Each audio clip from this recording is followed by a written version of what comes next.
to knock Trump off of his feet. Ben Carson could win Iowa. In fact, right now, I'd put Ben Carson even money to win Iowa. The more I learn about Ben Carson, the more impressed I am by his ability to actually win an early primary state. I can tell you right now, and Donald's not going to like this, if the election were held today, it's even money between Ben Carson and Donald Trump in Iowa. You look at history, Ben Carson's got a great chance. There's the polls that really matter, and you talk about it all the time, these early states. How are you doing in Iowa? And I've been saying this for the past couple days. I'm really, if this campaign continues to go in the direction it's been going in, you've got to look at Ben Carson as a possibility of showing very strongly in Iowa, very strongly, possibly winning Iowa.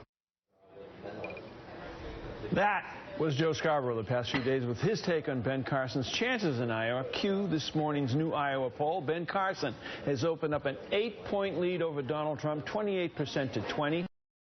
Senator Marco Rubio at 13, Ted Cruz at 10. To offer some more insight into what changed, Carson has a nearly 20-point lead among white evangelical caucus goers, while Carson and Trump's split among men is near even. Carson takes a third of the female Republican vote.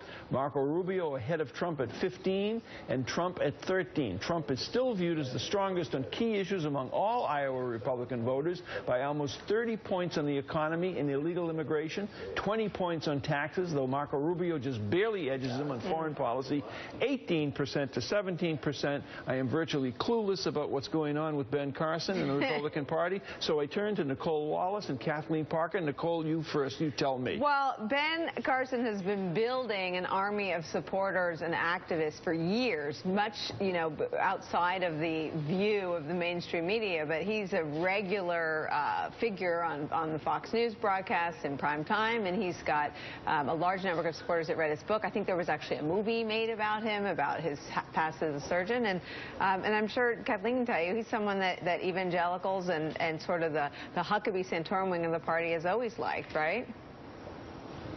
Yeah, oh no, there's definitely a lot to that. I mean, I think he does appeal to the evangelicals, certainly more than Donald Trump would for obvious reasons. But also, Ben Carson is just extremely likable. And I think that helps him a lot when it comes to a comparison with Donald Trump. And then the other point is, I'm surprised at how many people just really love him. When I'm traveling and I'm out of Washington, people say, well, what about Ben Carson? I really like Ben Carson. And I think for an older generation, he has this sort of Marcus Welby appeal. He's the doctor. He's the good doctor. They trust him, and they have confidence in his intelligence by virtue of his record. So there's all that playing into his public persona. I just think it's going to wear better long haul. But Kathleen, I mean, I like my primary care physician. I don't want him to be president of the United States.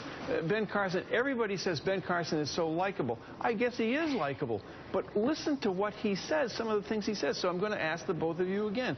President Ben Carson, really? Nicole? Look, I don't see it, because when you ask him about the debates that we're having, we are not debating. I mean, he has beautiful things to say about Black Lives Matter. He goes to Harlem. He has wonderful things to say about being a pediatric surgeon. He lives what he preaches. He's not a hypocrite. He's not the typical politician. But when you dig an inch deep on foreign policy, on economic policy, on defense spending, there's not much there. So I don't see him going the long haul, but I think he'll be revered no matter how the campaign ends up. Kathleen? Absolutely. No, I absolutely do not see him as president. I don't see him as the nominee even, and I don't see Donald Trump as either of those things either, by the way. But we're still in the superficial phase of things, and I don't think what is happening in the polls right now is really predictive of what's going to happen down the road. We're still the people who like Trump and Carson and Carly Fiorina are the people who are really identifying with the none of the above. In other words, we don't want any of the same old people, the same faces, the same everything, and they're so sick of political correctness, at least on the Republican side, that they are going for these candidates who are saying what they're thinking still. They haven't gotten into the nuts and bolts of what do these people really represent in terms of policy. And by the way, most people don't vote for policy, they vote for people. That's true, Kathleen. Thank you very much. Nicole, thank you very much. That does